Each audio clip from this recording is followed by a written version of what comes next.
Hello everyone, welcome to Urban Education, your one stop learning platform for board JEE NEET examination. तो बच्चों, पिछले class में मैंने लगभग 10-11 क्वेश्चंस कराए थे। This is question number 12। Of course अब आते हैं 11 क्वेश्चंस कराए होंगे मैंने।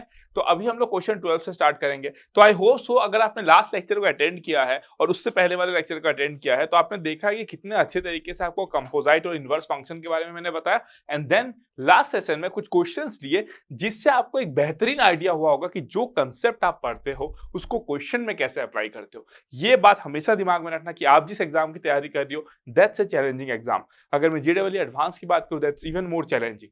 लेकिन उसमें हर साल क्वेश्चन तो नए नए आपको देखने को मिलेंगे। 90% ऑफ द टाइम्स आपको नए नए क्वेश्चन देखने को मिलेंगे, लेकिन उनका जो कोर कंसेप्ट होता है वो कहां से आता है? कंसेप्ट तो नहीं बदलेगा ना। ऐसा थोड़ी कि एवरी ईयर कंसेप्ट बदल रहा है। एवरी ईयर अगर कंसेप्ट बदल रहा है पढ़ाने वाले तो परेशान हो जाएंगे ना। फिर पता चला इनफाइनाइट नंबर ऑफ कंसेप्ट है। ऐसा नहीं है, कंसेप्ट जो है वो फाइनाइट ही है, बट उन कंसेप्ट पे क्वेश्चन जो बनते हैं उनका अमाउंट इनफाइनाइट है। समझ लो, उनका काउंट जो है वो इनफाइनाइट है। तो चाहे जैसा भी क्वेश्चन आए, उसके पीछे का जो कंसेप्ट होता है अगर उसके बारे में आपको अच्छा आइडिया है, जबरदस्त कमांड अगर आप रखते हो, तो चाहे जैसा भी क्वेश्चन हो आप सॉल्व कर ले जाओगे। ठीक है, तो चलो फिर इस सेशन में हम लोग कंटिन्यू करते हैं। लास्ट क्लास 11 क्वेश्चन तक किया था, अभी हम लोग क्वेश्चन नंबर 12 से शुरू करते हैं। ओके चलो, तो क्वेश्चन नंबर 12 में क्या दिया गया है ना। क्वेश्चन नंबर 12 में क्या दिया गया, सॉल्यूशन की बात करता हूं मैं, है ना। सॉल्यूशन देखो, F of x equal to x square. ठीक है, F of x equal to x square है, हम लोग ऐसी चीजें देख चुके हैं। ठीक है, comma x belongs to real. ठीक है, x belongs to real domain, real number, it can take any real number. F of x होता है, F of x square term है तो 0 से लेके इनफाइनाइट तक होगा। ठीक है, चलो हम देखते हैं और क्या है। For any A subset of R, मतलब ए क्या है? कोई भी एक सबसेट ऑफ आर है। आर क्या है? आपका सेट ऑफ रियल नंबर्स है, उसमें से कोई भी एक सबसेट है। एन हो सकता है, आई नॉट हो सकता है, आई हो सकता है, डब्ल्यू हो सकता है, कुछ भी हो सकता है ना। Define G of A is equal to, G of A को देखो कैसे डिफाइन किया गया। G of A is equal to X belongs to R such that F of x belongs to A, है ना। इस तरीके से हमने डिफाइन किया गया। ठीक है, ओके। अगर एस ये होता है आपका, अगर एस ये होता है, then which of the following statement is not true. इसमें से कौन सा ट्रू नहीं, दैट मींस इसमें से कौन सा फॉल्स है ना। इज नॉट ट्रू, देख रहे हो ना कैसे पूछ लिया। सीधा पूछ सकता था is false, is not true दे दिया। कई बार बच्चे कंफ्यूज हो जाते हैं इसी में। इज नॉट ट्रू, जब भी डाउट है हिंदी में कन्वर्ट करो, क्योंकि हिंदी आपका मदर टंग होता है। मोस्ट ऑफ द पीपल, आप लोग बहुत अच्छे तरीके से हिंदी में समझते हो। तो इज नॉट ट्रू मतलब जो सच नहीं है, जो सच नहीं है वही तो झूठ है ना। तो बस आपसे वही पूछा गया indirectly, which of the following is false, है ना। चलो, अब अगर मैं बात करूं तो देखो, अब अगर मैं बात करूं किसके बारे में दिया गया यहाँ पे, देखो कुछ कुछ हमको दिख रहा है ना। G of S composite function है। कंपोजिट फंक्शन में अगर हमको इनर फंक्शन का एक प्रॉपर आइडिया है, आउटर फंक्शन का हमको प्रॉपर आइडिया है, फिर कंपोजिशन लेने में क्या डर है भाई। अगर हमको इनर एंड आउटर फंक्शन का अच्छा आइडिया है तो हमको कंपोजिशन लेने में क्या डर है। दैट मींस हमको इनर और आउटर फंक्शन के बारे में एकदम क्लियर आइडिया रखना है। ठीक है, तो इनर और आउटर फंक्शन में दो ही दिख रहा है। देखो, G of S, F of S. G of S और एफ ऑफ एस हम निकालते हैं पहले क्या है। ठीक है, अगर मैं बात करूं एफ ऑफ एस की, तो कहना एफ ऑफ एस क्या होगा। एफ ऑफ एस का मतलब क्या, ध्यान से समझना इस बात को। एफ ऑफ एक्स जो है वो एक्स स्क्वायर है, x belongs to any real number, है ना। और हमको पता है एस क्या है, 0 से 4 which is a subset of R, है ना, which is a subset of R. अगर आप 0 बिठाओगे 0 मिलेगा, अगर आप 4 बिठाओगे यहाँ पे तो 16 मिलेगा। That means F of S जो है, एफ ऑफ एस जो है वो आपको कहां से कहां तक मिलेगा, 0 से 16 तक मिलेगा। ये आप एग्री करते हो कि नहीं करते हो, एग्री करना पड़ेगा। ठीक है, जो एफ ऑफ एस है वो आपको 0 से 16 तक आपको मैपिंग मिलेगा, है ना। क्लियर है। दैट मीन्स अगर मैं बोलूं इधर मैं एक सेट लू इनपुट जहां पे 0 से एक्स 4 दूं, ले ही लेता हूं। चलो, यहाँ पे मेरा क्या है, 0 से 4 है, मैंने इसको मैपिंग किया through which function f of x which is equals to how much x square. Machine जो है वो एक्स स्क्वायर है, 0 डाले 0 मिला, 4 डाले 16 मिला, है ना। 4 डाले 16 मिला, 0 डाले 0 मिला, तो समथिंग लाइक दिस, है ना। इस तरीके से मैपिंग होगा, इसके एलिमेंट को इसके एलिमेंट में मैप किया जाएगा इस फंक्शन के थ्रू। ये स्क्वायर है ना भाई, ये एक्स स्क्वायर, है ना। तो यही बोला गया आपको, तो एफ ऑफ एक्स मैंने निकाल दिया। चलो भाई, एकदम सही सा बात है, एफ ऑफ एक्स मैंने निकाल दिया। ठीक है, अब मैं किसके बारे में बात करता हूँ, देखो अब मैं किसके बारे में बात करता हूँ, जी ऑफ एस के बारे में बात करता हूँ, है ना। जी ऑफ एस क्या होगा, देखो अगर मैं जी ऑफ एस को डिफाइन करूँ, है ना, वहां पे दिया गया G of S is equals to X belongs to R such that F of x belongs to what, A क्या है यहाँ पे, एस। क्या होगा आपका, देखो x बिलोंग्स टू r, मतलब x तो r में ही बिलोंग करेगा, कोई रियल नंबर ही होगा वो, लेकिन f ऑफ x जो है वो क्या होना पड़ेगा, s में बिलोंग करना पड़ेगा। जो f ऑफ x है उसको s में बिलोंग करना पड़ेगा। f ऑफ x का s में बिलोंग करने का मतलब क्या हुआ, x स्क्वायर का s में बिलोंग करना। अगर मैं यहाँ पे लिखूं आपको कि एफ ऑफ एक्स का एस में बिलोंग करने का क्या मतलब है कि जो एक्स स्क्वायर है वो बिलोंग करेगा एस में, यही तो है ना। दैट मीन्स जो एक्स स्क्वायर है वो बिलोंग करेगा एस में। एस क्या है आपका 0 to 4। अगर ऐसा सिचुएशन है तो एक्स स्क्वायर किस में लाई कर रहा है, 0 से 4 के बीच में लाई कर रहा है। That means 0 less than equals to x square less than equals to 4, यही कहा जा रहा है। और हमको पता है कि जो एक्स स्क्वायर है that is always greater than equals to 0, इसमें तो कोई डाउट ही नहीं है। इसमें डाउट अगर आएगा तो पढ़ाई छोड़ना पड़ेगा फिर, ठीक है। जो एक्स स्क्वायर है, स्क्वायर नंबर, एक स्क्वायर टर्म कर रहे हो आप, वहां पे कुछ भी वैल्यू पुट कर दो भाई, माइनस इन्फिनिटी से लेकर इन्फिनिटी तक कुछ भी वैल्यू पुट कर दो, that means always be greater than equals to 0। 0 कब आएगा, एक्स इक्वल्स टू 0 पे आएगा। दैट मीन्स हमको क्या चाहिए basically, x square less than equals to 4, है ना। इसको मैं लिख सकता हूं, देखो root over x square less than equals to what 2, तो मैं लिख सकता हूं mod x less than equals to 2, मैं लिख सकता हूं -2 less than equals to x less than equals to 2, है ना। ये मॉड एक्स मेरे हिसाब से लिखा, मॉड एक्स के हिसाब से लिखा। ये मॉड एक्स आगे मैं पढ़ाऊंगा, आपको समझ में आ जाएगा। अगर आपको ये वाला पार्ट समझ में नहीं आया तो ठीक है, कोई दिक्कत नहीं है। मैं बोलता हूं x square less than equals to 4, आप कॉमन सेंस से भी सोचो, -2 से 2 के बीच में एनी नंबर लो तो ही ये सेटिस्फाइड होगा, उसके बाहर अगर आप कुछ भी लोगे तो सेटिस्फाइड नहीं होगा, है ना। It's very simple. और ये वाला कैसे आया मैं दिखाऊंगा ना। Under root of x square को आप मॉड एक्स लिखते हो, क्योंकि मॉड एक्स क्या होता है, पॉजिटिव चीज को लेता है। Under root of x square भी क्या करता है, पॉजिटिव चीज को ही लेता है, ठीक है। जैसे कि अगर मैं बोलूं यहाँ पे, अगर मैं बोलूं लेट्स से 3 स्क्वायर है, तो ये कितना हो जाएगा आपका, 3 हो जाएगा। अगर मैं इसे लिखूं -3 स्क्वायर है, तो आप -3 थोड़ी लिखोगे ऐसे, है ना। -3 नहीं लिखते हो ना। तो रूट ओवर एक्स स्क्वायर जब अंडर रूट लेते हो, अंडर रूट एक्स स्क्वायर उसका प्रॉपर्टी होता है, स्क्वायर रूट फंक्शन का प्रॉपर्टी होता है कि हमेशा वो आपको एक पॉजिटिव नंबर देगा, समझ रहे हो। 3 स्क्वायर आपको 3 दे देगा, -3 स्क्वायर आपको -3 नहीं देगा। ये आपको क्या दे देगा पता है, ये आपको दे देगा -√3 square that is equal to root over 3 square that is equal to 3। ये भी आपको 3 देगा, ये भी आपको 3 देगा। That is what, it is the property of a square root function. पढ़ाऊंगा मैं आगे, डोंट वरी, ठीक है। मॉडुलस फंक्शन भी वही करता है ना। अगर आप मॉड ऑफ 3 लोगे तो आपको 3 देगा, मॉड ऑफ -3 लोगे तो भी वो आपको 3 देगा। तो both share the similar properties, इसलिए हम इस तरीके से किए हैं, ठीक है। इसके बारे में ज्यादा डिटेल पढ़ना है तो आपको मैं मॉडुलस फंक्शन पढ़ाऊंगा, वहां पे मैं डिटेल में बात करूंगा कि मॉडुलस फंक्शन का ओरिजिन क्या होता है, क्यों यूज करते हैं, क्या पर्पस है, उसके कितने सारे प्रॉपर्टीज है, कैसे हर प्रॉपर्टीज को हम लोग प्रूव करेंगे, everything from A to Z वहां पे मॉड फंक्शन के बारे में बात करूंगा, ठीक है। बट देखो जरूरी नहीं होता है कि हमको कुछ चीज जानने के लिए बहुत चीज जानना पड़ेगा। जैसे कि इस एग्जांपल के थ्रू आप जान सकते हो क्यों हम लोग अंडर रूट एक्स स्क्वायर को मॉड एक्स लिखते हैं, ठीक है। चलो अब अगर मैं नेक्स्ट बात करूं, इसको हटाता हूं, तो अपने को देखो क्या पता चल गया, अपने को ये पता चल गया कि g ऑफ s जो है that is equals to x belongs to real number होगा, लेकिन f ऑफ x को s में लाई करना पड़ेगा। लेकिन जब f ऑफ x s में बिलोंग करेगा, f ऑफ x जब s में बिलोंग करेगा तो उस केस में, f ऑफ x जब s में बिलोंग करेगा उस केस में x को -2 से 2 के बीच में होना पड़ेगा। That mean g of s जो है वो क्या है आपका बेसिकली -2 से 2। ये दोनों मैंने निकाल लिया है ना, g ऑफ s और f ऑफ s, ठीक है। ये मेरा निकल गया g ऑफ s, ये मेरा निकल गया f ऑफ s, बस खत्म काम, है ना। अब मैं क्या करूंगा, देखो f of g of s, है ना, f of g of s निकालना, मतलब f of g of s अगर आप निकालोगे, है ना, g ऑफ s, तो g ऑफ s देखो यहाँ पे यही है ना भाई, अरे f ऑफ s निकल गया, g ऑफ s निकल गया, है ना। जब f of g of s आप निकालोगे तो कहां से कहां तक लाई करेगा, 0 से 16 तक लाई करेगा, है ना। कहां से लाई करेगा, 0 से 16 तक लाई करेगा ना, नहीं, हाँ यहाँ पे देखो ये क्या है आपका f of x equals to x square है। आप क्या निकालना है, f of g of s। g of s का वैल्यू क्या है आपका, देखो -2 से 2 तक है, -2 से कहां तक है, 2 तक है। दैट मींस f ऑफ -2 से लेके 2 तक जब आप यहाँ पे कोई भी वैल्यू पुट करोगे, एक्स स्क्वायर टर्म है यहाँ पे, अगर आप -2 पुट किया आपको 4 मिलेगा, 0 पुट किए 0 मिलेगा, 2 पुट किए 4 मिलेगा। दैट मीन 0 से 4 ही मिलेगा। तो जब आप f of g of s put करोगे, g ऑफ s में क्या क्या वैल्यू है, -2 से 2 तक वैल्यू है, तो उसका वैल्यू हमेशा आपको क्या मिलेगा, इसका वैल्यू जो है, इस वाले टर्म का जो वैल्यू हमेशा से क्या मिलेगा, 0 to 4। एंड वही आपके s के बराबर है, क्योंकि s भी तो 0 से 4 ही है ना। तो यस ये ट्रू है, दिस इज ट्रू। बट हमको आंसर क्या चाहिए, जो फॉल्स कौन सा है, हमको क्या चाहिए, जो फॉल्स है, ठीक है। अगर मैं इसकी बात करूं g of f of s, है ना, तो g of f of s, तो देखो g ऑफ s क्या है हमारा, g ऑफ s -2 से 2 के बीच में आ रहा है ना, -2 से 2 के बीच में आ रहा है। g ऑफ s की अगर मैं बात करूं, देखो ना क्या है, -2 से 2 है ना। अगर मैं g of f of s की बात करता, g of f of s, तो मैं क्या लिखता, देखो g of f of s कैसे लिखता मैं, देखो g of f of s कैसे लिखता, equals to x belongs to r, है ना। देखो ना g ऑफ a को डिफाइन किया गया ना, फॉर एनी आर्बिट्ररी a ऐसे डिफाइन किया गया है ना। तो f ऑफ s जब आप पुट करोगे तो a को f ऑफ s से रिप्लेस कर दो, f of x belongs to f of s, है ना। f of x belongs to f of s, f of x क्या है, x स्क्वायर है, एफ ऑफ एक्स क्या है, एक्स स्क्वायर है, that belongs to F of S. F of S क्या है आपका, एफ ऑफ एस है 0 से 16, 0 से 16 है कि नहीं। That means g of F of S जो है वो क्या आएगा आपका, जी ऑफ एफ ऑफ एस जो है वो क्या आएगा आपका -4 से 4, -4 से 4। बट एस क्या है आपका 0 से 4 है ना, समझ रहे हो कि नहीं भाई। आई होप सो पहला वाला क्लियर हो गया होगा, पहला वाला जो है क्लियर हो गया होगा। F of ji of s, ठीक है मैं फिर से बताता हूँ।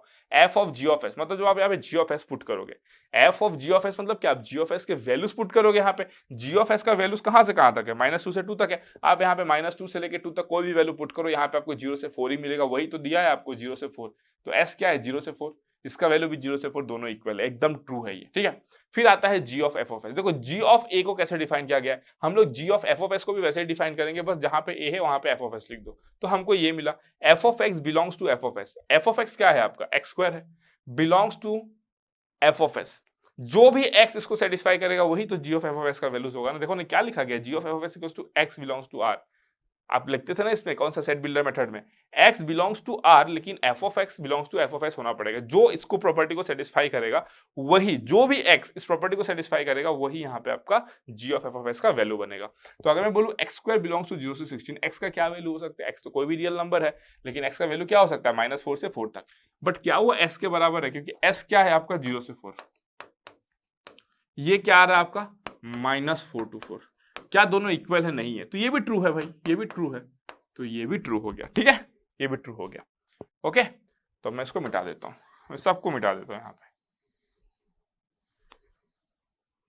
ठीक है, ये भी ट्रू हो गया।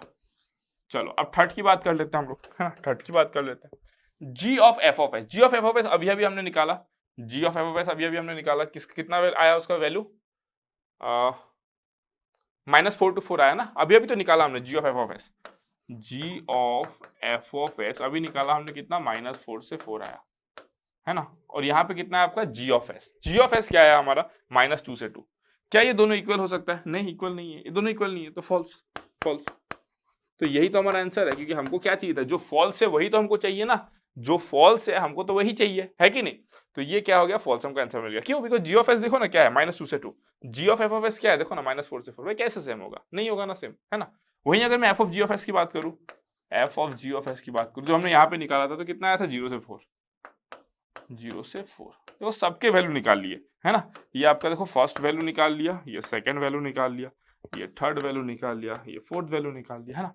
अगर मैं इसकी बात करूं, देखो F of ji of S, F of ji of s कहाँ है 0 से 4, not equal to F of s. भाई एफ ऑफ एस कहाँ है अभी, एफ ऑफ एस 0 से 16, हाँ सही बात है भाई, f of ji of s 0 से 4 है, एफ ऑफ एस 0 से 16 है, कहाँ दोनों सेम है, नहीं है सेम दोनों, है कि नहीं। तो इसीलिए ये क्या है आपका ट्रू है। तो आपको क्वेश्चन में क्या पूछा था, which of the following is not true, तो this is the third one is the not true, तो option C is correct over here. समझ गए, क्लियर। तो इस तरीके से देखो हम लोग कंपोजिट फंक्शन का हम लोग क्या कर सकते हैं, सॉल्व कर सकते हैं। इसमें आपको क्या क्या कंसेप्ट सीखने को मिला, कंपोजिट फंक्शन का कंसेप्ट आपको सीखने को नथिंग न्यू है, क्योंकि वो मैं ऑलरेडी पढ़ा चुका हूं। जो नया चीज आपको सीखने के लिए मिला है वो ये है कि कई बार क्या होता है, आपको कोई भी फंक्शन को डिफाइन कर दिया रहेगा, उसको वो दे देगा आपको कि इस तरीके से आप मान के चलो कि वो डिफाइन हो रहा है। तो जैसे ही आप जी ऑफ ए निकालोगे इस तरीके से, जैसे आप मान लो जी ऑफ एफ ऑफ एस निकालना है, तो भाई ए को एफ ऑफ एस से रिप्लेस कर दो, जी ऑफ एस निकालना है तो यहाँ पे जी ऑफ एस से रिप्लेस कर दो, है ना। सेम डेफिनेशन में आप ए की जगह पे जो भी आपको दिया गया उसे रिप्लेस कर दो और अकॉर्डिंगली अपना वैल्यू निकाल लो जो भी है, क्लियर। तो इस तरीके से हम लोग ऐसे क्वेश्चन को सॉल्व करते हैं, ठीक है। चलो फिर नेक्स्ट क्वेश्चन पे मूव करते हैं।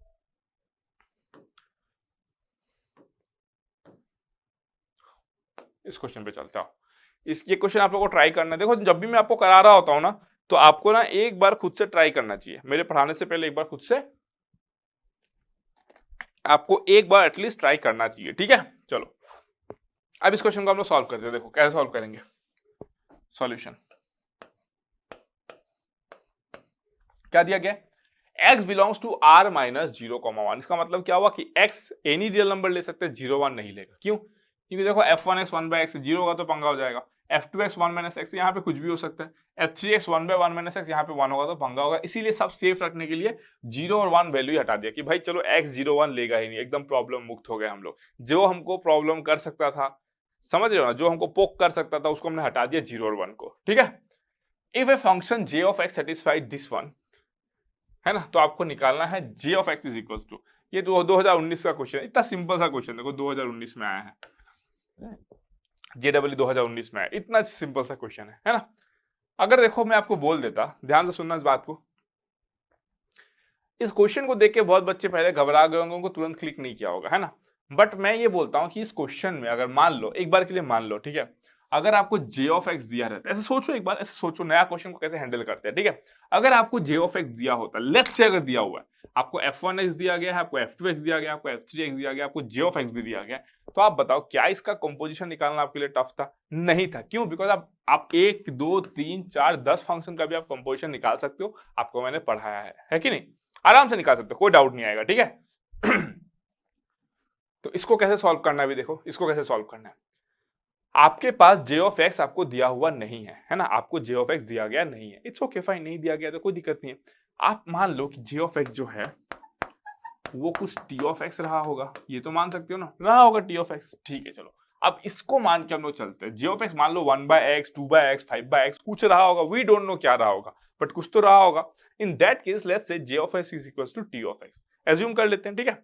अब अगर इसको सॉल्व करना है तो आप कैसे निकालते, देखो पहले आप ये वाला कंपोजिशन लो। आपको पता है अगर फंक्शन आप इन्वर्टिबल है, in case the function is invertible, आप क्या कर सकते हो, उसमें एसोसिएटिव प्रॉपर्टी अप्लाई कर सकते हो। इसका मैंने प्रूफ भी दिखा है, स्टेटमेंट लिखा रहता है बट मैंने प्रूफ भी दिखा है, why and how you can apply the associative property, ठीक है। अगर मैं j of x equals to t of x है तो देखो j ऑफ f1x चाहिए आपको, है ना। दैट मींस अगर मैं बोलूं कि j ऑफ f1x अगर मैं लिखता हूं यहाँ पे, अगर मैंने x को f1x से रिप्लेस किया तो यहाँ पे भी मैं करता, ठीक है, कर दो f1x, ठीक है। यहां तो आपको कोई दिक्कत नहीं है। अगर मैं बोलूं कि f1x क्या है तो देखो f1x इज 1/x, तो आप क्या लिखोगे t of 1/x, absolutely fine, ठीक है। ये आपको मिल गया कौन सा कंपोजिशन, दिस वन, ये आपको मिल गया दिस कंपोजिशन, ओके। ये वाला आपने कंपोजिशन कर लिया। आप बोलोगे कि सर आपने ऐसा क्यों किया, सर आपने पहले f2j को भी कर सकते हो, आप कर सकते हो, you will get the same answer ना, मैंने तो दिखाया ही है पहले करके, आप इसको भी पहले लेके करो, कोई प्रॉब्लम नहीं है, because they follow the associative property, ठीक है। अब अगर मैं नेक्स्ट बात करता हूं कि देखो f of 2 of j of f of 1 निकालना है, तो ये मेरा j ऑफ f ऑफ 1 निकल गया जो कि t ऑफ 1/x है। अब अगर मैं बोलूं कि f2 of j of f1x अगर मुझे ये चाहिए तो मैं क्या कर दूंगा, देखो f2 ऑफ t1/x कर दूंगा, है ना, f2 ऑफ t1/x कर दूंगा, है ना। बट f2 में t1/x पे पुट करूंगा तो f2 क्या है मेरा, देखो 1 - x है, तो मैं क्या लिखूंगा, देखो 1 माइनस, है ना, f2 में f2 क्या लिखूंगा मैं, देखो ना f2 में t1/x, तो इसमें मैं क्या लिख दूंगा, देखो t1/x, इस तरीके से लिख दूंगा मैं, है ना। That is equal to how much, f3x। ये जो आया आपका ये 1 माइनस t1/x, इसका वैल्यू कितना आया, इसका वैल्यू आपका आया है t3x के बराबर, f3x के बराबर में, which is equal to 1/1 minus x। कोई दिक्कत नहीं है, इसमें भी कोई दिक्कत नहीं है, ओके। अब अगर मैं इसको सॉल्व करूं तो क्या आएगा, देखो 1 minus 1/1 minus x that is equal to t1/x। अगर मैं इसको भी सॉल्व करूं तो क्या हो जाता है, 1 माइनस x, ये आपका minus x by 1 minus x that is equal to t1/x। Clear हो गया। अगर मैं इसको और सिंप्लीफाई करके लिखूं तो मैं क्या लिख सकता हूं, देखो x by x minus 1 that is equal to t1/x। Clear, इतना आ गया मेरा, इतना आ गया मेरा, ठीक है। अब मैं ये सबको मिटा देता हूं, ये सबको मैं मिटा देता हूं, because I need some space, तो इस सबको मैं मिटा देता हूं, ठीक है। अब मैं क्या कर रहा हूं, देखो यहां पे लिखता हूं, ठीक है। x by x minus 1 equal to t1/x है, ओके ठीक है। अब आप बोलोगे कि सर ठीक है, हमको तो निकालना था j ऑफ x, जिसको आपने एज्यूम किया था t ऑफ x, मैं बोलूंगा एकदम बराबर है, ठीक है। लेकिन सर हमने इतना कैलकुलेशन किया, बाद में जाके देख लिया कि t ऑफ 1/x है, t ऑफ x तो सर आया नहीं, इसको कैसे डील करेंगे आप, तो आपका देखो t 1/x आया, है ना। अब देखो इसमें क्या होता है, कई बार क्या होता है ना, बच्चों को अगर बहुत ज्यादा कंसेप्ट पता नहीं होता है तो भी वो क्वेश्चन सॉल्व कर लेते हैं। मेनी टाइम्स इट हैपन कि अगर आप गलत तरीके से भी सॉल्व कर रहे हो क्वेश्चन को ना, आंसर आ जाता है और आप खुश हो जाते हो। लेकिन जब कोई क्वेश्चन को बहुत अच्छे वे में फ्रेम करता है, आप उसी गलत कंसेप्ट को अप्लाई करते हो, आपका आंसर गलत आता है, ये बहुत ज्यादा होता है। क्यों? अब मान लो यहाँ पे t1/x है, अगर मेरे को आंसर निकालना ही है तो मैं x में क्या करूंगा, 1/x से रिप्लेस कर दूंगा। अगर ये एक्सप्रेशन x के लिए करेक्ट है तो 1/x के लिए भी करेक्ट है कि नहीं। जैसे कि अगर मैं यहाँ पे x का वैल्यू 2 पुट करूं, इट इज करेक्ट, 3 पुट करूं, इट इज करेक्ट, तो x का वैल्यू मैं 1/x पुट करूं तो भी करेक्ट है। लेकिन क्या आप वहां पे पुट कर सकते हो, ये चेक आपको लगाना पड़ेगा। देखो t 1/x है, x का वैल्यू क्या है आपका, देखो 0 और 1 नहीं हो रहा है ना, तो 1 से आपको प्रॉब्लम नहीं, बट अगर 0 होता तो दिक्कत था ना। t 1/0 मतलब टी ऑफ अनडिफाइंड निकाल रहे हो आप, that is a problem for you. But luckily ऐसा सिचुएशन यहाँ पे क्रिएट नहीं किया गया, आपको पहले ही बोल दिया गया है कि रियल में से आप 0 and 1 को हटा लो, रियल में से आप 0 and 1 को हटा लो, ठीक है। अगर ऐसा कर दिया गया है तो आप मैं क्या करूंगा, देखो जो 1/x है, जो 1/x है उसको मैं x से रिप्लेस कर दूंगा, ठीक है। तो जो x होगा उसको 1/x से रिप्लेस करूंगा मैं। अगर मैं 1/x को x से रिप्लेस किया तो x को 1/x से रिप्लेस करूंगा भाई। तो ये कितना हो जाएगा, इंप्लाइज दैट 1/x, ये कितना हो जाएगा 1/x minus 1, that is equals to t of x। और टी ऑफ x ही क्या था आपका, j ऑफ x, जो कि आपको निकालना था, यही तो आपको निकालना था। तो ये कितना मिल गया देखो आपको, 1/1 minus x equals to j of x। तो j ऑफ x का जो वैल्यू आया, j ऑफ x का जो वैल्यू आया वो कितना आया, 1/1 माइनस x, ये j ऑफ x का वैल्यू है ना। 1/1 माइनस x किसके बराबर है, f3x के बराबर में, that means j of x का value is equal to how much, f3x, ठीक है। तो इस तरीके से क्वेश्चन को फ्रेम किया गया, देख रहे हो, एकदम आसान क्वेश्चन था, 2019 में आया है, सच एन इजी क्वेश्चन है ना। तो आपको ना झटाझट बनाना है सब क्वेश्चन, ये सब क्वेश्चन मतलब एकदम सेकंड्स में बनाना है। मैं आपको बता रहा हूँ ना, पूरा जेडब्ल्यू का आपको ऐसा ट्रेनिंग मिलेगा ना कि मेंस का पेपर तो आप मतलब बिफोर टाइम सॉल्व कर लोगे। मैथ्स वाला पार्ट की बात कर रहा हूँ, फिजिक्स में आपको थोड़े चैलेंजेस शायद देखने को मिल सकते हैं, केमिस्ट्री वैसे भी आपका ईजी होता है, ठीक है। मैथ्स में तो मैं इतना आपको प्रैक्टिस करा दूंगा कि आपको डायरेक्ट क्वेश्चन मिल जाएंगे, मतलब ऐसा लगेगा आप क्वेश्चन देखोगे आपको लगेगा सर ने तो ये बताया है, सर ने तो ये कराया है, सीधा कर डालोगे आप लोग, ठीक है। इतना आसान से इसको सॉल्व होता है, ठीक है। चलो फिर आगे मूव करते हैं हम लोग। Question number 13 done. Question number 14, okay. Question number 14 में देखो क्या है,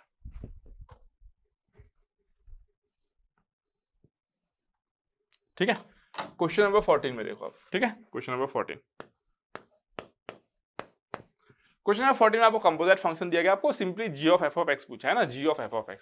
तो अगर मैं g of f of x की बात करूं तो क्या होगा, इसमें मैं कराया हूं आपको, ये मैं ऑलरेडी आपको करा चुका हूं, है ना। तो कैसे इसको आप सॉल्व करोगे देख लो एक बार, है ना। g of f of x, g of f of x मतलब f ऑफ x को g ऑफ x से पुट कर दो, x की जगह पे f ऑफ x को पुट कर दो, है ना। तो कैसे लिखोगे, देखो g ऑफ f, इसमें वो कंसेप्ट आएगा ना, याद है कि नहीं, domain of g of f क्या होता है, domain of g of f होता है equals to x such that x belongs to what, domain of f comma f of x belongs to domain of g। याद पलट के देख लेना, आप याद कर रहे हो, आपको लग रहा है कि अरे सर आप तो मतलब एकदम ऐसे बता दिए। तो जब मैं आपको बोल रहा हूँ ना ये बात, तो मैं विजुअलाइज कर रहा हूँ, मेरे आंखों के आगे एकदम एक इमेज बना हुआ है, तो इसीलिए मैं उस इमेज को पकड़ रहा हूँ और उसका जो भी उससे आपका स्टेटमेंट बनेगा वो आपको मैं बोल रहा हूँ। याद नहीं करना है, समझ के रखो, ठीक है। तो अगर मैं बोलूँ कि g of f of x, अगर इसमें मैं f ऑफ x पुट किया तो लेट्स से इसमें पुट कर देता हूँ x क्यूब प्लस 1, पहले इसको पुट करते हैं ना, पहले इसको पुट करते हैं, x क्यूब प्लस 1 माइनस 1 मतलब क्या हो जाएगा, x cube two the power 1/3 कब हो जाएगा, इसका डोमेन लो, इसका डोमेन क्या है x less than 0, comma x cube plus 1 को इसके डोमेन में पुट करो तो x cube plus 1 less than 1। Next इसको जब आप इसमें पुट करोगे तो क्या हो जाएगा, एक्स टू द पावर 3/2, इसका डोमेन क्या है एक्स लेस देन 0। फिर एफ ऑफ एक्स को इसके डोमेन में पुट करो तो कितना हो जाएगा, इसमें हो जाएगा आपका x cube plus 1 greater than equals to 1। अब इसका काम हो गया, अब मैं इसको पुट करता हूँ, अब मैं इसका पार्ट पुट करता हूँ, ठीक है। इसको पहले मैं यहाँ पे पुट करूंगा तो क्या हो जाएगा, x square plus 1 minus 1 cancel हो जाएगा, x to the power 2/3, x to the power 2/3 कब हो जाएगा, इसका डोमेन को सेटिस्फाई कराओगे x greater than equals to 0, फिर इसको ले जाके इसके डोमेन में पुट करोगे तो कितना हो जाएगा, x square plus 1 less than 1। Fourth one, इसको अब इससे पुट कराओगे तो कितना हो जाएगा, एक्स, इसके डोमेन को सेटिस्फाई कराओ x greater than equals to 0, comma इसको ले जाके इसके डोमेन में पुट करो कितना हो जाएगा, x square plus 1 greater than equals to 1, plus 1 greater than equals to 1। ये मिला आपको फाइनली, है ना, ये मिला। अगर मैं इसको फर्दर लिखूं तो क्या हो जाएगा, देखो दैट इज इक्वल्स टू क्या हो जाएगा, देखो एक्स क्यूब बाई क्यूब, तो ये 3 कैंसिल हो जाएगा, है ना। ये क्या हो जाएगा, देखो ना 3 कैंसिल, एक्स बन जाएगा और ये बन जाएगा आपका x such that colon x less than 0, और ये हो जाएगा आपका देखो ना 1 कैंसिल हो जाएगा तो एक्स क्यूब लेस देन 1। अगर मैं इसकी बात करूं एक्स टू दी पावर 3/2 क्या हो जाएगा, x less than 0, x less than 0, यहाँ पे क्या हो जाएगा, देखो बस देख देख के लिखना है ना, देख देख के लिखना है यहाँ पे, ये खत्म, x cube greater than equals to 0, greater than equals to 0, ठीक है, ग्रेटर देन इक्वल्स टू 1 है ना।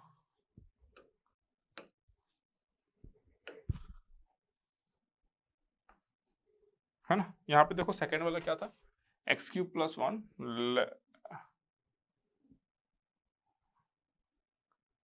एक सेकेंड एक्स लेस देन 0 हो जाएगा, फिर ये किसको सेटिस्फाई करेगा, उसको सेटिस्फाई करेगा, मतलब x cube plus 1 less than 1 ना, ये गलत है ना, ये तो लेस देन 1 होगा भाई, x cube plus 1 less than 1, ठीक है ना, होगा कि नहीं। देखो इसको आप इसमें पुट जब करोगे भाई, सीधा सा बात है, इसको आप इसमें पुट करोगे, एक्स इसके डोमेन को सेटिस्फाई कराएगा, एक्स लेस देन 0, फिर ये जो है वो इसके डोमेन को सेटिस्फाई कराएगा, तो x cube plus 1 greater than equals to 1, सही तो था, नहीं it's correct, greater than equals to 1, सही है ना, सही है, चलो ठीक है। नेक्स्ट वाला देखो आप, x to the power 2/3, x to the power 2/3, x greater than equals to 0, और क्या है x square plus 1 less than 1, तो ये हो जाएगा आपका एक्स स्क्वायर लेस देन 0, है ना। फोर्थ वन क्या है, x such that x greater than equals to 0, comma x square greater than equals to 0, greater than equals to 0, है ना।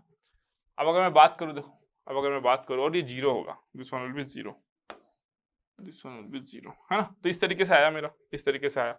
अब अगर मैं लिखूं फाइनली, अगर मैं फाइनली लिखूं तो कहाँ लिख देता हूँ, इधर लिख देता हूँ, ठीक है, इधर लिख देता हूँ।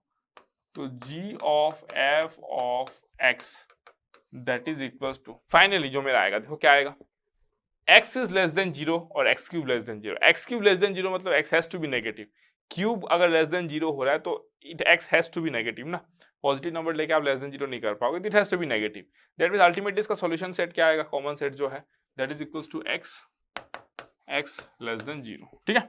अब अगर मैं इसकी बात करूं, x to the power 3/2, x less than 0 और x cube greater than equals to 0, है ना।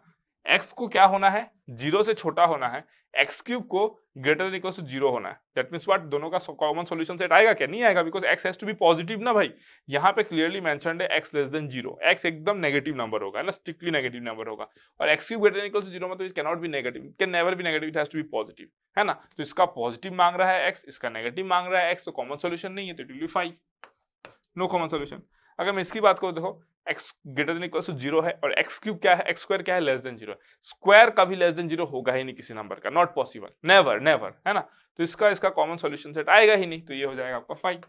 अरे भाई कैसे हो सकता है, देखो ना x यहाँ पर कोई ऐसा नंबर ही नहीं है जो इसको सेटिस्फाई करे, तो दोनों कंडीशन सेटिस्फाई कैसे होगा, जब एक कंडीशन ही सेटिस्फाई नहीं हो रहा है तो दोनों कैसे सेटिस्फाई होगा। कॉमा लिखने का मतलब क्या होता है, एंड, एंड मतलब क्या होता है, इंटरसेक्शन, इंटरसेक्शन मतलब ऐसा सॉल्यूशन सेट जो इसको भी सेटिस्फाई कर दे, इसको भी सेटिस्फाई कर दे, भाई इसको सेटिस्फाई करने वाला ही कोई नहीं है, तो भाई 5 का इंटरसेक्शन किसी के साथ भी लोगे तो 5 होगा, सेट थ्योरी पढ़ के आ रहे हो भाई, ठीक है। अगर मैं फोर्थ वन की बात करूं तो ये हो जाएगा x आपका, ये हो जाएगा x, कब, x greater than equals to 0, x square greater than equals to 0, x square greater than equals to 0 is always true for any whole number, आप कुछ भी पुट कर लो, एनी रियल नंबर आप कुछ भी पुट कर लो, समझ लो, एनी रियल नंबर आप कुछ भी पुट कर लो, तो यहाँ पे एनी रियल नंबर, यहाँ पे x greater than equals to 0, common solution set क्या होगा, x greater than equals to 0, intersection में छोटा वाला पार्ट आता है ना, तो ये हो जाएगा आपका x greater than equals to 0, है ना। फाइनली मुझे वो मिला, तो मैं अल्टीमेटली क्या लिख सकता हूँ, देखो अल्टीमेटली क्या लिख सकता हूँ मैं, अल्टीमेटली मैं क्या लिख सकता हूँ, देखो अल्टीमेटली मैं फाइनली लिख सकता हूं g of f of x is equals to x for all x belongs to r, क्योंकि देखो क्या हो रहा है आपका, x मिल रहा है जब लेस देन 0 है, x मिल रहा है जब ग्रेटर देन इक्वल्स टू 0 है, तो फाइनली आंसर क्या होगा, x ही होगा for any x belongs to r, x चाहे कुछ भी हो जाए आपको क्या मिलेगा, g of f of x x ही मिलेगा, डन, क्लियर, चलो ठीक है। फिर अब बढ़ते हम आगे नेक्स्ट क्वेश्चन के लिए, 14 हो गया, हम लोग बढ़ते किसके लिए, 50 के लिए, काफी कुछ भाषणबाजी किया गया इसमें, ठीक है चलो। अब अगर मैं 15 की बात करूं, देखो x एंड y आर, ये भी प्रीवियस ईयर का ही कोई क्वेश्चन है, x and y are two non empty sets where f is a function from x to, ठीक है चलो भाई, नॉन एम्प्टी सेट्स, ये मेरा क्या है x, है ना, ये मेरा क्या है आपका x, ये मेरा क्या है आपका y, मेरा एक फंक्शन है f जो x से y पे मैपिंग करता है, एकदम डन, ठीक है okay. f of c is equals to f of x, ध्यान देना इसको, f of c is equals to f of x, देखते हैं क्या दिया गया है ना, f of c is equals to f of x such that x belongs to c, x c में बिलोंग करेगा, for c is a subset of x। अगर मैं बोलूं कि मेरा एक c है, मेरा यहाँ पे क्या है, एक सबसेट है c, ठीक है, मेरा यहाँ पे क्या है, एक सबसेट है c, इसको मैंने क्या बोल दिया, नाम c दे दिया, है ना, ये मेरा c है, ठीक है। आपको क्या दिया गया, देखो f of c, f of c मतलब क्या, c में अगर कोई एलिमेंट है तो f ऑफ c मतलब उसका रेस्पेक्टिव इमेज आपको यहाँ पे मिल जाएगा, रेस्पेक्टिव इमेज यहाँ पे मिल जाएगा, देखो क्या है, f of c equals to f of x दिया है ना, f ऑफ x, तभी तो मैं बोल रहा हूँ वहां पे मिल जाएगा। अगर ये नहीं लिखता तो मुझे क्या पता इसका इमेज कहाँ पे मिलेगा, मुझे कैसे पता, मैं खुद से कैसे एज्यूम कर लूँ कि इसका इमेज इसी में मिलेगा, है ना, लेकिन आपको मेंशन कर दिया गया है कि F of C is equals to F of X such that X C में बिलोंग करता है। मतलब इसका इमेज एफ ऑफ एक्स तो होगा, आपको मिलेगा एफ ऑफ एक्स, क्योंकि यही है ना भाई, यही तो एफ ऑफ एक्स है, यही तो आपका एफ ऑफ एक्स है ना। तो एफ ऑफ इसका जो इमेज है एफ ऑफ एक्स वो आपको उस सेट में मिलेगा, ये गारंटीड है, क्योंकि आपको मेंशन कर दिया गया है ना। क्या दिया गया देखो, F of C is equals to F of x, जो कि आपको उस सेट में मिलेगा सेकंड वाले में। एक्स को सी में ही बिलोंग करना पड़ेगा, है ना, एक्स को सी में बिलोंग करने का, इसका मैपिंग इस सेट में होगा, इसका जो मैपिंग है वो इस सेट में होगा, है ना, थ्रू दिस फंक्शन ओनली, क्योंकि एफ ऑफ एक्स यूज किया गया है ना, उसी फंक्शन के थ्रू। समझ रहे हो कि नहीं भाई, ये एक बड़ा सा सेट है, इसमें ढेर सारे एलिमेंट है, हर एलिमेंट का रेस्पेक्टिव इमेज मिल रहा है, हर एलिमेंट का रेस्पेक्टिव इमेज मिल रहा है, क्यों, क्योंकि आपको बोल दिया गया कि एक फंक्शन है। अब मेनी वन हो सकता है, वन हो सकता है ना, ये हम लोग देखेंगे, ठीक है। सी का अब मैंने क्या किया, इसमें से जितने एलिमेंट है कुछ एलिमेंट को ग्रुप करके सी में डाल दिया, है ना। अब सी के एलिमेंट भी क्या हो रहे हैं, इसमें मैप हो रहे हैं, ठीक है, आपको दे दिया गया ये। नेक्स्ट क्या पूछता है देखो, f inverse d is equals to x such that F of x belongs to d. अब देखो f inverse d for d to be a subset of y. That means यहाँ पे मैं अगर बोलूँ कि आपका एक डी है, यहाँ पे अगर मैं बोलूँ आपका एक डी है ना, यहाँ पे अगर मैं बोलूँ आपका एक डी है, मानते हो इस बात को। अगर ये एफ ऑफ एक्स फंक्शन है तो ये आपका फंक्शन जो है वो क्या है आपका, देखो ये जो मैं फंक्शन बोलूँ ये क्या है आपका, देखो अरे कलर चेंज हो जाए मेरे भाई, हाँ ये जो फंक्शन है उसको मैं बोल सकता हूँ ना एफ इनवर्स वाई। हमको मालूम ये एफ इनवर्स वाई होता है, वो एफ ऑफ एक्स या एफ इनवर्स वाई। अगर मैं आपको बोलूँ यहाँ पे क्या मेंशन है, देखो एफ इनवर्स डी, मतलब यहाँ का कोई भी एलिमेंट एफ इनवर्स डी होगा वो इस पे मैप करेगा, है ना, क्योंकि देखो ना इक्वल्स टू एक्स दिया गया है, तभी तो मैं बोल रहा हूँ, यही तो एक्स था ना, equals to x such that F of x belongs to d. That means ये जो आउटपुट था उसमें से मैंने क्या किया, कुछ आउटपुट को ग्रुप कर लिया, उसका मैपिंग के बारे में बात कर रहा हूँ, एग्जिस्ट कर रहा है, इसका इनवर्स ना एग्जिस्ट कर रहा है, एफ इनवर्स डी एग्जिस्ट कर रहा है, एफ ऑफ एक्स एग्जिस्ट कर रहा है, मतलब एफ ऑफ एक्स एग्जिस्ट कर रहा है, एफ इनवर्स वाई एग्जिस्ट कर रहा है। दैट मीन्स मैं क्या बोल सकता हूँ, एफ ऑफ सी एग्जिस्ट कर रहा है, एफ इनवर्स डी एग्जिस्ट कर रहा है, मैं ये कहना चाहता हूँ, है ना। एफ इनवर्स सी एग्जिस्ट नहीं कर रहा है, एफ ऑफ डी एग्जिस्ट नहीं कर रहा है। भाई एफ ऑफ डी कैसे निकाल लोगे आप, एफ ऑफ डी कैसे निकाल लोगे, कोई फंक्शन तो आपको दिया नहीं गया, एफ ऑफ डी कैसे निकाल लोगे, एफ इनवर्स वाई दिया गया लेकिन, है ना। That means F inverse D आप निकाल सकते हो, एफ इनवर्स डी, है ना, एफ ऑफ डी की बात नहीं कर रहा। अब आपसे पूछा क्या, अब आते हैं टाइम मुद्दे पे एकदम, पूछा क्या देखो, for any a to be a subset of y and b to be a subset of y, है ना। फॉर एनी ए, कोई भी एक ए सबसेट है जो इसका सबसेट बन रहा है और जो उसका सबसेट बन रहा है, ए और बी दोनों क्या बन रहा है, उसके सबसेट्स बन रहे हैं, ठीक है। अगर ए और बी उसके सबसेट्स बन रहे हैं तो आप अब सोचो, है ना, आपको क्वेश्चन में क्लियरली मेंशन है ए और बी उसके सबसेट बन रहे हैं, ठीक है। आपसे पूछा क्या है, ऑप्शंस देखो, ठीक है, F inverse of F of A. तो मैंने आपको बोला कि एफ ऑफ डी को आप कैसे डिफाइन करोगे, आपके पास डिफाइन क्या है, एफ ऑफ सी, क्योंकि सी आपका इनपुट सेट है, तो एफ ऑफ सी आप बिठाओगे, आपको आउटपुट में कुछ रिजल्ट मिलेगा। एफ इनवर्स डी डिफाइन है कि नहीं, अगर आप एफ इनवर्स डी मतलब क्या, एफ इनवर्स एक ऐसा फंक्शन है जिसमें आप क्या बिठाओगे, डी सेट का कुछ एलिमेंट बिठाओगे तो वो आपको एक एलिमेंट देगा जो आपके इस सेट में है कि नहीं, ये प्रॉपर है एकदम। आपको दिया गया कि F inverse of F of A, भैया एफ ऑफ ए आप कैसे निकालोगे, एफ ऑफ ए आप कैसे निकालोगे, है ना। अगर आप बोलते हो कि ए एक सेट है जो इसमें बिलोंग करता है, एक सबसेट है ना, ए एक यहाँ पे सबसेट है, बी एक सबसेट है ना, ए और बी हो सकता है इसमें कॉमन भी रहे, कुछ डी के साथ कुछ कॉमन भी रहे, बट मैं आर्बिट्रेरली ले लिया ए और बी एक क्या है, उसका सबसेट है, ठीक है। तो आप एफ ऑफ ए कैसे निकालोगे, आप खुद ही सोचो ना। आप एफ इनवर्स ही निकाल सकते हो, एफ इनवर्स बी निकाल सकते हो, एफ ऑफ ए कैसे निकालोगे, तो ये ऑप्शन तुरंत रॉन्ग हो गया, ये ऑप्शन भी तुरंत रॉन्ग हो गया। दैट मींस चांसेस इस दोनों में है, ठीक है। अब अगर आप देखोगे कि F of f inverse b, ध्यान से सुनना इस बात को, f inverse b, that means f inverse b निकालने का मतलब क्या है, एफ इनवर्स एक फंक्शन एग्जिस्ट करता है कि नहीं, एफ इनवर्स एक फंक्शन एग्जिस्ट करता है, और एफ क्या फंक्शन था, जो इस सेट के एलिमेंट को यहाँ पे लिंक कर रहा होता है ना। अब हो सकता है कि सी का कोई एलिमेंट लिंक हो के ए में गया हो, बी में गया हो, या डी में गया हो, या फिर ए बी और डी तीनों का इंटरसेक्शन में कुछ एलिमेंट हो, ये सबसे हमको इस क्वेश्चन में फर्क ही नहीं पड़ता, जितने भी क्वेश्चन अपियर हो रहे हैं इससे हमको फर्क ही नहीं पड़ता। क्यों, देखो इस बात को, अगर मैं बोलूँ कि एफ इनवर्स बी, तो एफ इनवर्स भी क्या कर देगा आपका, देखो एफ इनवर्स भी इस फंक्शन के यूज लेके वो इधर में कोई एलिमेंट के साथ मैप कर देगा उसको, है कि नहीं, एफ इनवर्स भी डन। लेकिन फिर आप ले रहे हो क्या, एफ ऑफ एफ इनवर्स भी, हमको पता है कि एफ ऑफ एफ इनवर्स भी होता है, ये मैं ऑलरेडी आपको बता चुका हूँ, f of f inverse x is equals to x, f inverse of F of x is equals to x, सब बता चुका हूँ ना ये सब। जब आप एक फंक्शन का उसके इनवर्स का कंपोजिट करते हो तो आपको एक्स मिल जाता है, ये मैं आपको क्लियरली बता दिया हूँ ना, समझा दिया हूँ, ठीक है। तो एफ ऑफ एफ इनवर्स भी, है ना, एफ इनवर्स भी आपको कहां लेकर आए, यहां लेकर आए। फिर एफ ऑफ, जब आप इस एलिमेंट को लोगे तो आपको बी ही मिलेगा, प्रोवाइडेड बी को क्या होना पड़ेगा, subset of F of X होना पड़ेगा, subset of F of X, क्यों subset of F of X होना पड़ेगा? मतलब देखो एफ ऑफ एक्स क्या है, F of X set of all possible output होगा ना भाई। ये क्या होता है, ये कोडोमेन होता है। आपको हमेशा सबसे ज्यादा इंटरेस्ट होता है रेंज में। एफ ऑफ एक्स क्या होगा, set of all possible outputs. Set of all possible output आपका क्या हो जाता है, आपका what, set of all possible output आपका हो जाता है रेंज। डन। दैट मींस इस सेट से जितने इनपुट आपने डाले वो एफ ऑफ एक्स के थ्रू यहां पर आ गए। जो भी एलिमेंट एफ ऑफ एक्स के थ्रू नहीं आया वो आप कैसे निकालोगे, तो पॉसिबल नहीं है ना। बट जो भी एलिमेंट एफ ऑफ एक्स के थ्रू आया आप यहाँ पे लिख दिए, है ना। आपने यहाँ पे एलिमेंट डाला, एक मशीन था एफ ऑफ एक्स, आपने इनपुट डाला, आपको आउटपुट मिल गया। आउटपुट किसके हेल्प से मिला, एफ ऑफ एक्स के हेल्प से मिला। एफ इनवर्स भी क्या है आपका, इस सेट का कोई एक एलिमेंट है एफ इनवर्स भी। क्यों, एफ इनवर्स भी देखो ना, एफ इनवर्स बी क्या है, वाई में लाई करता है, तो एफ इनवर्स बी इस सेट में लाई करेगा समथिंग, है ना। एफ इनवर्स बी, अगर एफ इनवर्स बी यहाँ पे लाई करता है तो एफ ऑफ यहाँ का एलिमेंट क्या होगा, यहाँ का एलिमेंट बी होगा। कब होगा, जब ये जो बी है उसको इसका सबसेट होना पड़ेगा। F of f inverse x जो आप निकालते हो ना, F of f inverse x, F of f inverse x आपने एक्स लिखा था, है कि नहीं।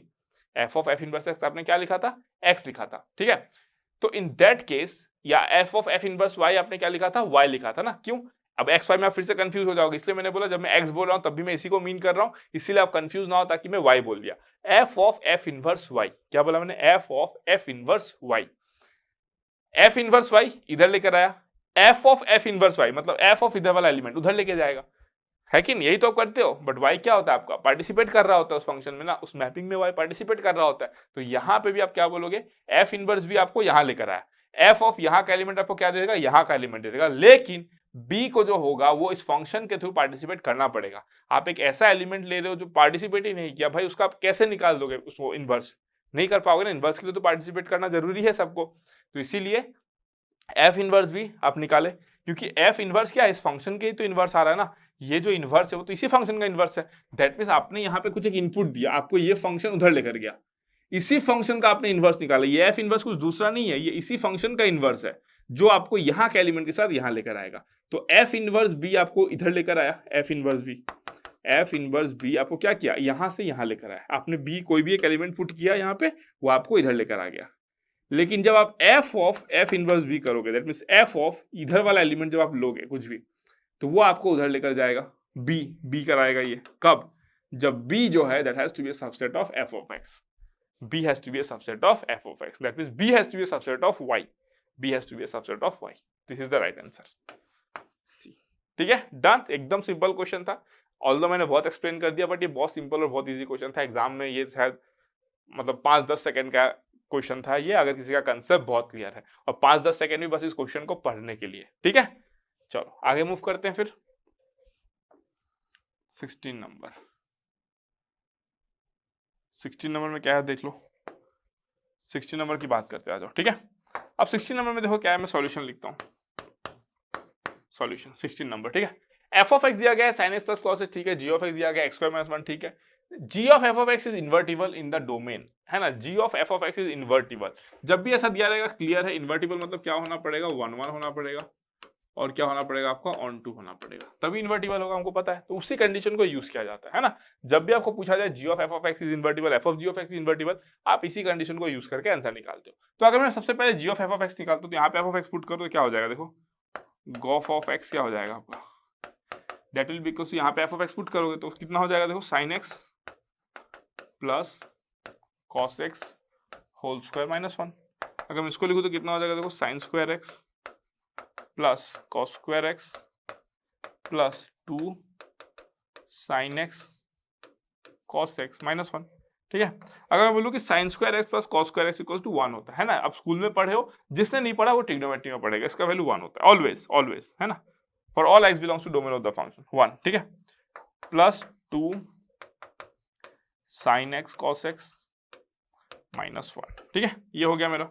अगर मैं माइनस 1 को कैंसिल कर दूं तो मेरे को क्या मिलेगा, देखो 2 साइन एक्स कॉस एक्स, और 2 sine x cos x is equals to sine 2x। याद रखना 2 sine x cos x is equals to sine 2x। सब प्रूफ करके दिखाऊंगा जब मैं ट्रिग्नोमेट्री पढ़ाऊंगा। ठीक है, ये हो गया आपका साइन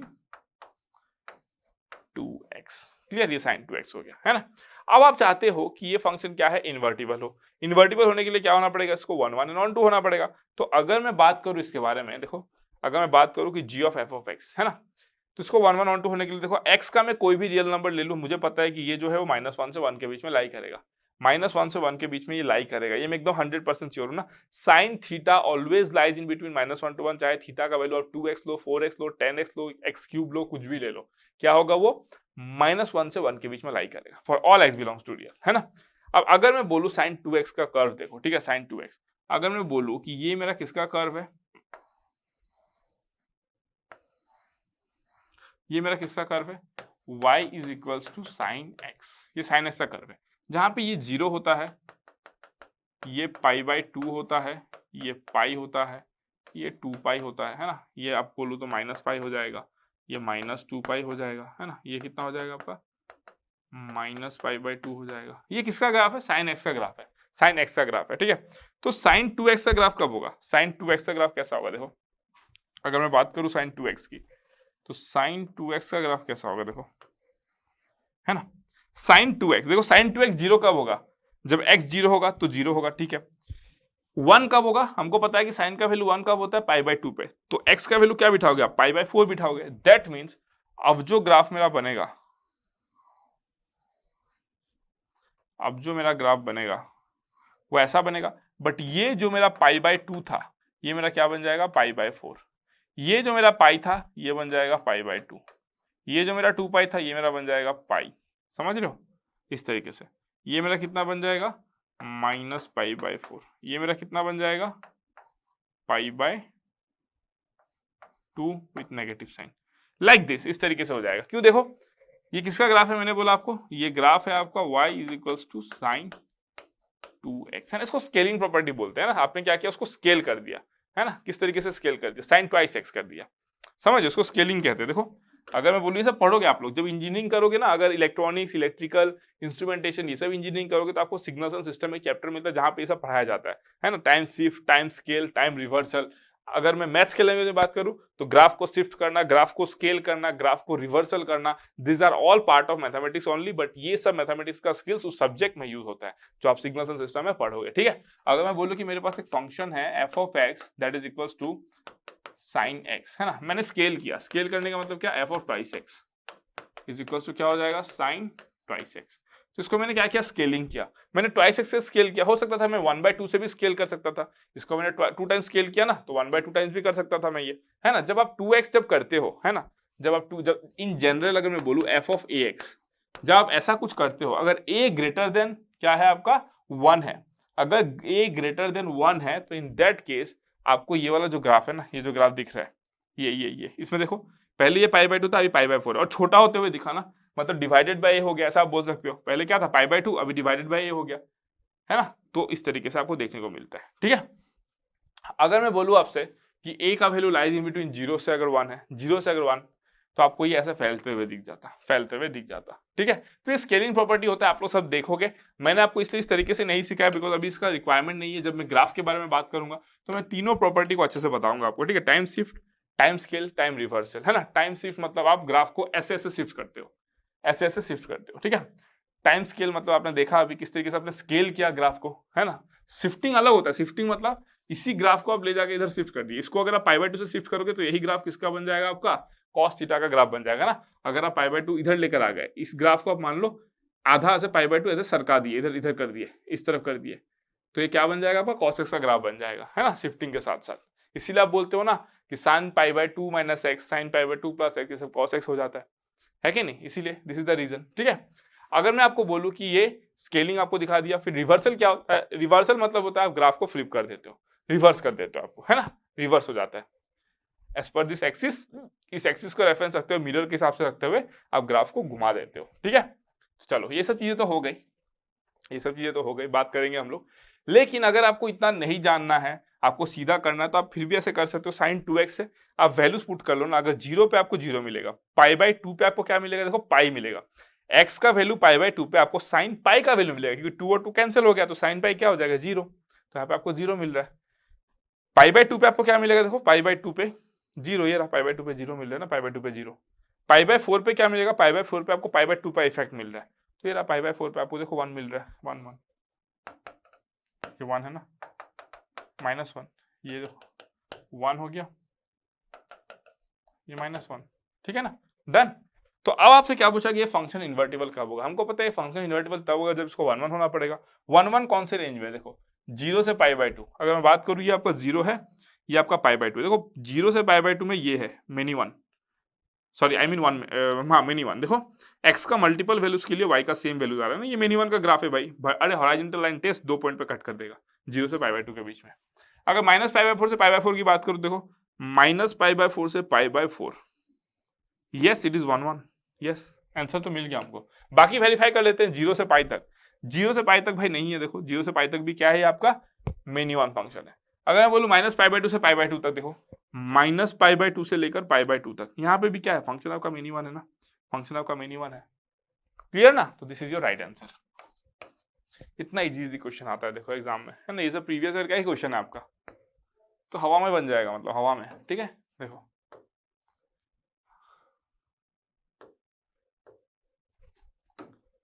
यहां पर आपको एक क्वेश्चन दिया गया, देखो if the function f and g are defined as f of x equals to e to the power x and g of x equals to 3x minus 2। ठीक है, तो ये क्वेश्चन मैं पूरा नहीं करूंगा, है ना, क्योंकि ऑब्जेक्टिव क्वेश्चन भी नहीं है और ऐसा क्वेश्चन मैं आपको करा चुका हूं। मैं बस बता दे रहा हूं आपको प्रोसीड कैसे करना है, एकदम आसान सा क्वेश्चन है। ठीक है, अगर मैं बोलूं आपको क्या पूछा, f of x equals to e to the power x और g of x equals to 3x minus 2।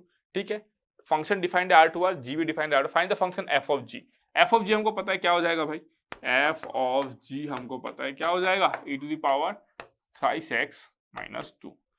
g of f क्या हो जाएगा आपका 3 e to the power x minus 2, है ना, एकदम क्लियर, कोई दिक्कत नहीं है। फिर आपको क्या पूछा गया, देखो find the domain of f of g of inverse, है ना, तो f of g inverse that is equal to what, g inverse of f inverse, है ना। अगर मैं बात करूं किसका, g of f inverse, g of f inverse, तो ये कितना हो जाएगा आपका f inverse of g inverse, एकदम सिंपल है। अब आपको क्या निकालना पड़ेगा, f इनवर्स निकालना पड़ेगा। तो अगर आपको f इनवर्स और g इनवर्स ये दोनों निकालना पड़ेगा, ये तो आपने निकाल लिया ना, तो डायरेक्ट सॉल्व भी हो गया, ये सॉल्व हो गया, ये सॉल्व हो गया। ठीक है, अगर मैं बोलूं आपको f इनवर्स निकालना पड़ेगा, तो f ऑफ x क्या है आपका, f of x is equal to what, e to the power x। f of x को क्या लिखोगे, y is equal to e to the power x, दोनों साइड ln लो, ln y is equal to what, x। Therefore f inverse y is equal to what, ln y, है कि नहीं। तो f inverse x equal to what, ln x, है ना। तो f inverse x कितना आ गया आपका, f inverse x is equal to what, ln x, है ना। सिंपली आप क्या निकाल लो, उसका निकाल लो। सिंपली आपका कितना आ जाएगा, देखो g inverse x that will be equal to how much, g inverse x, देखो g इनवर्स से सीधा निकाल लो ना, आपका क्या हो जाएगा, y is equal to 3x minus 2 y plus 2 1/3 y plus 2, तो 1/3 x plus 2 1/3 x plus 2, तो डायरेक्ट निकाल सकते हो ना ये सबका इनवर्स। तो f इनवर्स x निकल गया, g इनवर्स x निकल गया। आपको क्या निकालना है, देखो g inverse of f inverse x, है ना, g inverse of f inverse मतलब 1/3 ln x plus 2, है ना, 1/3 प्लस ln x plus 2। फिर g ऑफ f इनवर्स क्या करोगे, f inverse of g inverse. उस तरीके से आपको क्या करना है, डोमेन निकालना है। इस वीडियो को आप लोग खुद करो, इस क्वेश्चन को मैं होमवर्क, क्योंकि ऐसा क्वेश्चन मैं करा चुका हूं, तो मैं यहाँ पे टाइम वेस्ट नहीं करना चाहता ना। आपको मैं ओवरऑल क्वेश्चन भी मैं 60 to 70% सॉल्व कर दिया। अब आपको डोमेन निकालना है, ठीक है। तो डोमेन और रेंज पे तो मैं काफी सारे आपको क्वेश्चंस कराऊंगा, बट ऑल्दो मैंने डायरेक्ट नहीं करा है, आपको बहुत सारे क्वेश्चन में डोमेन रेंज पे करा चुका हूँ, ठीक है। तो आगे मैं एक सेशन भी लूंगा जहां पे मैं एक्सक्लूसिवली बात करूंगा questions based on domain and range, जहां पे आप सिर्फ डोमेन और रेंज निकालने वाले क्वेश्चंस को प्रैक्टिस करोगे। लेकिन मैं ऐसे अभी तक नहीं करा है, क्योंकि मैं मोर और लेस बहुत जगह पे आपको इनडायरेक्टली दिखाई दिया हूं कैसे रेंज निकाला जाता है, कैसे डोमेन निकाला जाता है ना, इनडायरेक्टली हम लोग बात की ही है। तो आगे जब मैं एक सेशन में क्वेश्चंस कराऊंगा तो आई होप सो कि आपको कोई भी प्रॉब्लम नहीं होगा उसमें, है ना, ठीक है। तो आगे आप लोग इसको खुद करना, कमेंट सेक्शन में मेरे को बताना आपका आंसर क्या आया। इसका आंसर नहीं निकाल पाए तो भाई दिक्कत है फिर, है ना। अगर फिर भी है कोई जो नहीं निकाल पाया, तो जब मैं डोमेन एंड रेंज के क्वेश्चंस करा दूंगा 10-15 क्वेश्चंस, उसके बाद फिर से ट्राई करना। It's a very simple question, it's one of the easiest, ठीक है। चलो अगर मैं आगे बढ़ूं तो ये क्या है, देखो ये क्वेश्चन है, इसको हम लोग सॉल्व करते हैं, ठीक है। इसको हम लोग सॉल्व करते हैं। Now in order to solve this question, देखो यहाँ पे क्या दिया गया है। Suppose f of x is equals to x plus 1 whole square for x greater than equals to -1। ये बहुत प्रॉपर होता है। Every time I told you कि जब भी एग्जाम में, जब भी क्वेश्चन एग्जाम में हो या कहीं पे भी हो, आप जब प्रैक्टिस कर रहे हो तब भी हो, जब आपको ऐसा कुछ दिखे तो हमेशा फोकस करना एवरी स्मॉल डिटेल्स पे, ठीक है। अगर मैं यहाँ की बात करूँ तो क्या लिखा गया देखो, if g of x is the function whose graph is reflection of the graph of f of x, ये रिफ्लेक्शन वाला टर्म देख के सीधा आपको स्ट्राइक कर देगा किसकी बात हो रही है यहाँ पे, f of x and f inverse x दोनों क्या होते हैं, मिरर इमेज होते हैं किसके through the line y is equal to x। दोनों ग्राफ अगर मीट करेंगे तो कहां पे मीट करेंगे, y is equal to x पे ही मीट करेंगे। क्यों करेंगे मैंने ये भी दिखा दिया है ना, आपको सब कुछ ग्राफिकली दिखा दिया। अब दो बार तो बात नहीं करूंगा, ऑफ कोर्स ये बात है ना यार, ठीक है। चलो, तो आपको बोला गया है कि g ऑफ x ऐसा फंक्शन है which whose graph is reflection of the graph of f of x with respect to the line this। कोई भी फंक्शन इस प्रॉपर्टी को फॉलो करे, जो सेटिस्फाई कराएगा वो उसका इनवर्स ही होगा, है ना। तो बेसिकली आपको क्या निकालने को बोला पता है, f इनवर्स x। आपको बेसिकली f इनवर्स x, तो ये क्या लिख दिया मैंने देखो, f inverse x equals to question mark. चलो निकालते हैं भाई, क्या दिक्कत है। f ऑफ x क्या है आपका देखो ना, x plus 1 whole square. Replace f of x by y, चलो y is equals to x plus 1 whole square. Express x in terms of y, चलो वो भी कर लेते हैं, under root y that is equals to x plus 1। Therefore x is equals to under root y minus 1। Replace x by f inverse y, चलो वो भी कर दिया, f inverse y that is equals to under root of y minus 1। फिर replace all y by x, खत्म। यही सबसे doubtful जगह होता है जिसपे मैंने आधा घंटा लेक्चर दिया आपको। सबसे ज्यादा बच्चे इस पे कंफ्यूज होते हैं और इसको याद कर लेते हैं। ये समझाने के लिए मैंने हाफ एन आवर ऑलमोस्ट लिया होगा, मतलब 20 से 25 मिनट तो लिया ही होगा मिनिमम, जस्ट इस सेंटेंस को समझाने के लिए कि जो लास्ट स्टेप आप करते हो, replace all y by x, ये क्यों करते हो। ये नहीं करने से भी चलेगा, वो डिपेंड करता है कि आपका अंडरस्टैंडिंग क्या है, क्योंकि हमको फंक्शन दिया गया है इन टर्म्स ऑफ x, तो इसीलिए आपसे वो पूछा जाता है कि आप जब इनवर्स फंक्शन उसका निकाल रहे हो वो भी इन टर्म्स ऑफ x ही लिखो। बच्चे कंफ्यूज हो जाते हैं कि x को हमेशा फर्स्ट सेट का एलिमेंट कहा जाता है, y को हमेशा सेकंड सेट का एलिमेंट कहा जाता है। बिल्कुल सही बात है, कोई गलत बात नहीं है। लेकिन जब आप f इनवर्स x लिखते हो, f इनवर्स x, आप x को जो सेकंड सेट होता है ना उसके एलिमेंट की तरह कंसिडर करते हो, और f इनवर्स x जो आता है उसको आप पहले वाले सेट के एलिमेंट की तरह ट्रीट करते हो फिर, ठीक है। चलो, अब अगर मैं बोलूं कि f inverse y is equal to root over y minus 1, इसको आप और एक तरीके से समझ सकते हो। देखो मैं फिर से बताता हूं, और एक तरीके से समझ सकते हो, ठीक है, रूट ओवर x माइनस 1, ठीक है। अब देखो अब क्या होता है, जब भी आप लिखते हो f of x is equal to let's say twice x plus 1, ऐसे जब आप लिखते हो, है ना, यहाँ पे x का वैल्यू क्या होता है, domain of the function. f of x का वैल्यू क्या होता है, range of the function. x का वैल्यू क्या होता है, domain of the function. f of x का वैल्यू क्या होता है, रेंज ऑफ द फंक्शन। तो जब आप ऐसे कर देते हो ना, लास्ट स्टेप में कर देते हो। अब अगर मैं पूछूं कि आपको ना इसका डोमेन बताना है, तो आप सीधा ये बताओगे, डोमेन मतलब x का वैल्यू। तो x क्या होगा यहाँ पे, x greater than equals to what, 0 होना पड़ेगा। x greater than equals to 0 होना पड़ेगा ना, तभी तो आप कर पाओगे, अदरवाइज कैसे निकालोगे अंडर रूट x में, नहीं निकलेगा ना। f इनवर्स x जब आप निकालोगे तो इसको क्या हो जाएगा, रूट ओवर x, इसको क्या होना पड़ेगा, x greater than equals to 0 होना पड़ेगा। It can not be negative ना, नेगेटिव होगा तो फिर पंगा हो जाएगा, फंक्शन डिफाइंड ही नहीं होगा। We are talking about real functions, है ना। तो अब अगर मैं जब f इनवर्स x लिखता हूं तो इससे एक बात ये भी क्लियर होता है कि अगर कोई भी आपसे पूछे कि इनवर्स फंक्शन का डोमेन क्या है, तो आप इन टर्म्स ऑफ x ही बोल रहे हो। अगर मैं पूछूं इसका रेंज क्या है, रेंज क्या होगा इसका, f इनवर्स x का वैल्यू। f इनवर्स x कहां से कहां लाई करेगा, वो उसका क्या हो जाएगा, आपका रेंज हो जाएगा। समझ रहे हो, इसका रेंज। ये क्या हो जाएगा, x का वैल्यू डोमेन। यहाँ पे भी देखो x का वैल्यू क्या हो जाएगा, डोमेन। f ऑफ x का वैल्यू क्या हो जाएगा, आपका रेंज। तो भाई आप कैसे भी समझो, कंप्लीटली आपके ऊपर बात है ना, जैसे समझना चाहते हो आप वैसे समझ सकते हो। Done, clear. चलो फिर काफी सारे क्वेश्चन करा दिए, तो बस सफिशिएंट है इतने। इसके बाद हम लोग जो कंसेप्ट पढ़ेंगे खत्म हो गया ना, चलो खत्म। तो इसके बाद डी एंड कर देता हूं मैं ना, यहाँ पे डी एंड हो गया आपका, डी एंड, ठीक है। मस्त तरीके से डी एंड लिख दिया, काफी सारे क्वेश्चंस करा दिए। अब इसके बाद हम लोग क्या मूव करेंगे, इवन और नीदर इवन नीदर और ये सब फंक्शन पढ़ेंगे, पीरियोडिक फंक्शन पढ़ेंगे, फिर हमारे कुछ स्पेशल फंक्शन है वो सब पढ़ेंगे। फिर फंक्शंस के ना हम लोग कुछ ऐसे क्वेश्चंस करेंगे जो बहुत मजा आएगा आपको करने में। उसमें मतलब पूरा आपका प्रेजेंस ऑफ माइंड चाहिए और आपको पूरा दिमाग लगाना पड़ेगा, ना उसमें कोई फॉर्मूला होगा ना उसमें कुछ भी होगा। मतलब आपको एकदम पूरा जितना हो सकता है मैं उसको मिनिमम करूंगा आपका एफर्ट कि आप क्वेश्चन देख के झट से बना लो, बट फिर भी आपको उसमें दिमाग यूज करना पड़ेगा। जेडब्ल्यू एडवांस में सबसे ज्यादा उसको टारगेट किया जाता है क्योंकि उसमें कुछ ऐसा फॉर्मूला जैसा कुछ नहीं है, आपको अपना प्रेजेंस ऑफ माइंड और दिमाग ही यूज करना पड़ेगा, ठीक है। तो चलो फिर वो सब भी करेंगे, बहुत जल्दी आपका फंक्शन खत्म हो जाएगा। तो सेट रिलेशन फंक्शन जबरदस्त तरीके से खत्म, ठीक है। चलो thank you so much, love you all, मिलते हैं नेक्स्ट क्लास में इवन ऑड फंक्शंस के साथ में। Good bye.